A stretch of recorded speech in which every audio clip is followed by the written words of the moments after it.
This is going to be the simplest part of the video. So my friend Hafiz came for a visit to New York City a few weeks ago and brought a sample of his brand new pedals for everyone to test out. And I thought, boy, I really like it, and I wish there's some way for people to actually be able to get their hands on them easily. This week, electric unicycle accessory and why pads and pedal make a huge difference when it comes to rides. I'm going to tell you all about it, all the while hopping across 12 time zones from New York City to Taiwan.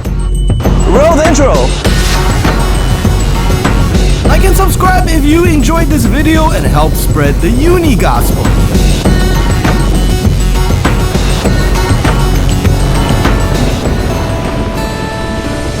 I haven't really done an in-depth review on any speed pads or pedals before because there really hasn't been very many choices. Aside from one or two makers like Clark and the electric unicycle companies themselves, most of the other accessory makers are from places spread all over the globe like Russia or even New Zealand, which make getting hold of them a bit tricky. And accessories makes a huge difference for electric unicycle since, strange as it may sound, you don't ride an UC, but you wear it. A wheel is an extension of your body, and how you are connected to it fundamentally changed the ride experience. So I'm running every morning, and I recently realized that the reason why my knee hurts are that the worn down old Adidas I wear really did a piss poor job of cushioning my footfall. So I got these new Nikes that did a much better job, and after a month, much better. So the idea is simple. Open up an online shop to sell electric unicycle accessories, which sounds great, except that there's the whole work and family thing. And running a YouTube channel had already been a bit difficult because of the crazy amount of time these videos tend to take. However, there's just something really appealing about running a shop and the chance to share all the things I love with people. And it's been a stressful time for me. Kelly left for Taiwan about a month ago, and I am in the process of following her to spend 3 weeks in Asia. And all I could think about is videos and how to set up my shop. And I tend to get a bit stressed before trips because I'm a bit of a control freak, kind of come with the territory of working as a project manager, I guess. And surprises aren't really my thing. And unfortunately, when it comes to being dropped in the middle of a foreign country, it's just about the very definition of surprises. So my plan is to take you with me and make you my involuntary support buddy and talk about pads and pedals and distract myself from the stressful bit. Symptom of said stress is often exhibited by obsessive shopping or photographic gears. Obsessive, like I would buy and return things repeatedly since I can be as picky as a teenage girl right before the prom when the mood strikes. But small things really matters to me. It's probably why I have like 8 different kind of selfie sticks, but also why I notice small things about electric unicycles. From the sound they make when you turn it on to the subtle flex of plastic casing when you lean on your wheel in a hard corner. If an electric unicycle is an extension to your new bionic self, then the pads and the pedals are the ligament that connect muscles to the bones. And this is why I usually recommend that people immediately get rid of whatever stock pedals or pad their wheels come with and replace them with aftermarket accessories. Not because they look cool, and some of them do have nice designs, but there are also some custom-made pads that look horrid but are just as effective. And the reason why I typically recommend that you go with aftermarket accessory is that they're usually designed and produced by people who actually ride and live with their electric unicycle. And as much as I think that EUC manufacturers have come a long way when it comes to engineering and build quality, they're still pretty far off when it comes to the big D as in design. Especially when it comes to accessory, which is something that you really have to have an intimate understanding of how it is to ride a wheel. I'm not saying that they aren't capable of putting together pretty rendering of striking looking wheels. They can and they have. However, since very few EUC designers actually ride and live with what they create, it's hard for them to understand the exact needs and preference of actual riders. It's like asking someone who have never ran before design running shoes. Probably not going to work very well. But little details matters. For instance, I really love the slope profile on that very distinctive knob from all Clark pads. Because of its slim, I'm able to grab it with the inside thicker portion of my foot and really lock myself in case when the ride gets a bit rough. And also because I'm able to grab that pad in a different way, I'm actually able to pull it outward in the direction that I want to lean. Something that I can't do with the Gisela pad because of the more gentle profile on that pad design. Because of that and the fact that it's made out of softer material as compared to the Clark pad, it offers other functionalities. I'm lucky enough to have the opportunity to ride with a wide variety of pads and pedals, and although they all look relatively similar, I can tell you that they definitely ride very differently because of these small differences. So I next went and talked to my accountant next and asked her what it is that I need to do in order to set up an online shop, to which she said, well, you need to register a company. And I said, well, that sounds kind of expensive. And she says, it is. No, it's all right. And when she actually told me how much it was high enough that it sent me scurry home with tails between my legs to contemplate whether or not I should peel off a big chunk of the new wheel fund to invest in something that I had no idea whether or not it will work. But after much agonizing over the decision, I did tell her to go ahead with the filing. Then she said, well, if you want me to do that, you gotta tell me what is the name of your company. And I was like, I haven't thought of that yet.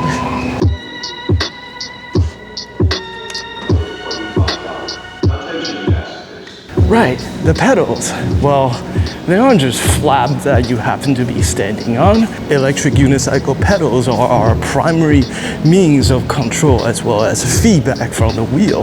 Think of collapsing the functionality of a steering wheel, gas, and brake pedal all into one, and you get how crucial of a role that the pedal plays in the control of an electric unicycle. But for a long time, all we got were these plain looking plates with cheap traction pads, and it wasn't until when aftermarket accessory makers start producing better versions that EUC manufacturer took notice and start copying their design.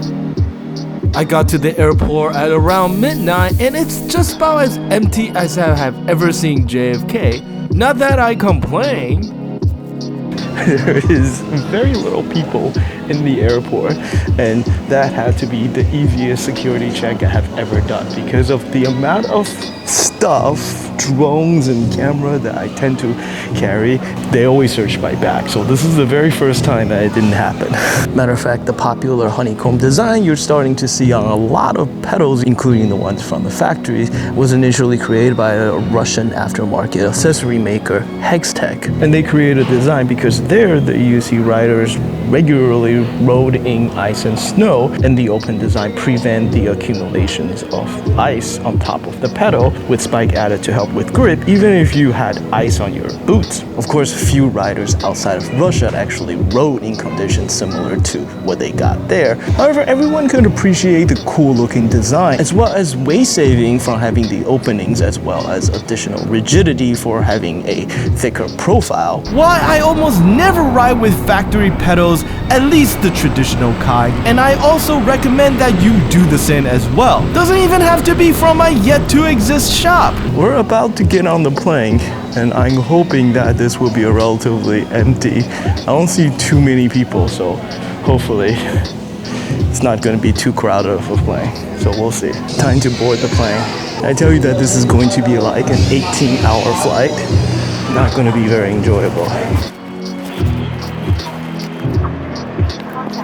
so I won't bother you with the finance portion of the problem since it involved a lot of boring forms and disinterested bankers. But surprisingly, it was no easier trying to get a hold of the actual accessories either, since most pads and pedals makers are small and aren't exactly geared up to make larger quantities. There is a complex series of protocol for entering Taiwan now. You need a local mobile SIM card so the authority can track you to enforce the 3-day COVID quarantine, temperature and saliva tests upon landing, and finally a mandatory quarantine taxi to ferry you to wherever it is you're staying. I made it through and it was actually quite a bit quicker than I expected. Then there is shipping, and depends on where your product is coming in from, you have quite a bit to figure out. There's clearance agents, bonding agents, shipping agents, trucking agent, product code, tariff codes, zip codes, and we're just getting started. The only positive thing I could say about it is that it does give me the opportunity to connect with a whole different crew of EUC enthusiasts from all around the world, so that's nice.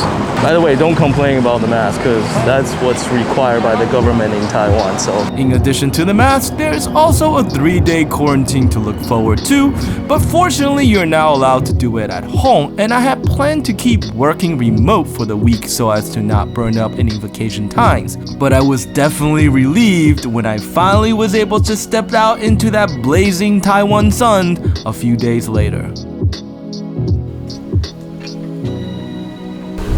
I was stuck indoors for 3 solid days because of the quarantine, and after that it's just been raining non-stop, so I couldn't really leave either. Our plan is to drive to visit Kelly's friend who lives in a foreign town about 3 hours away, and that gives us an excuse to check out one of Taiwan's famous rest stops. Alright, we're here. We are at Qingshui, which is supposed to be a really well-known rest stop that lots of people like. So let's go check it out.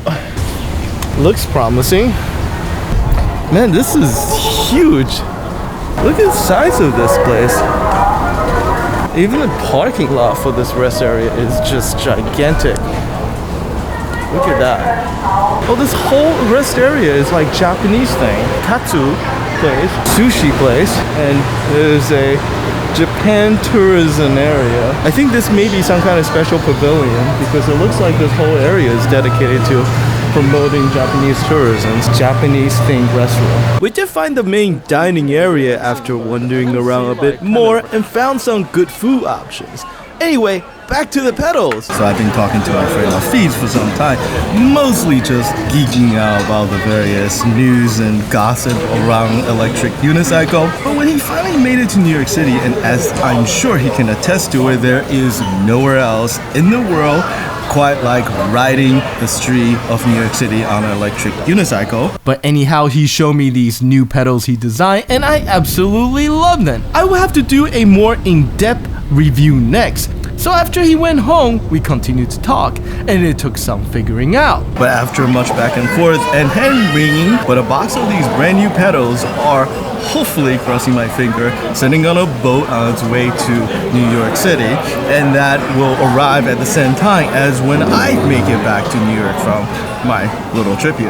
As long as if I'm actually able to get my website up and running, as well as a more detailed review videos about these pedals. And we have one more stop we need to make. So to start a business, not only do I need to take out a loan to actually fund the purchase of stock, I also need to take out a loan spiritually with the gods to ensure good luck. So we're here at a Taiwan temple that is known for providing good luck and prosperity for business ventures. And the way it works is that you would come here and you would take out a loan from the gods. And the amount range between 100 to 600 Taiwan dollars. And you need to get pre-approved by the gods. You go in and you actually throw these, they call it like sacred cup. And you have to get like one facing up and one facing down. And once you do, come here, the loan office, tell them the amount that the god pre-approved you for, and then they would just give you the money. And this is all worked on honor system. and you would get the money in the red envelope, and you're supposed to keep it on you for good luck. And if your business does become successful, then you have to come back and return the flavor. And you would think that a temple that just give out free money is going to run into financial problems, but apparently this temple is doing very well by just the crazy amount of gifts that you see on that table there. People come here and return the favor like 10 times in terms of donations. Well, all I know is that this has certainly worked out very well for all the business that is right around the temple. They all seem to be doing very well.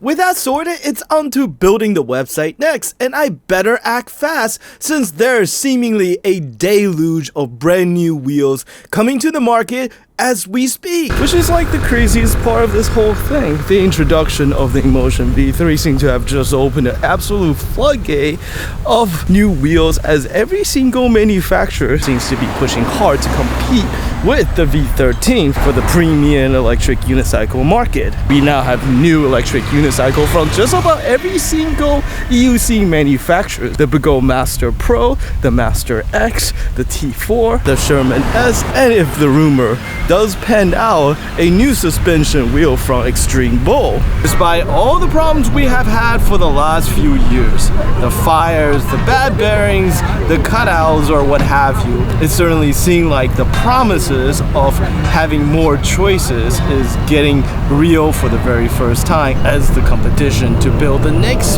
big runaway hit turns white hot. And with my shop, which I have decided to call Wheel Life, I also hope in my own small way that I'm able to push the development of electric unicycle forward just a little bit more. Now, if only if we can get rid of these damn long ass pre-order wait.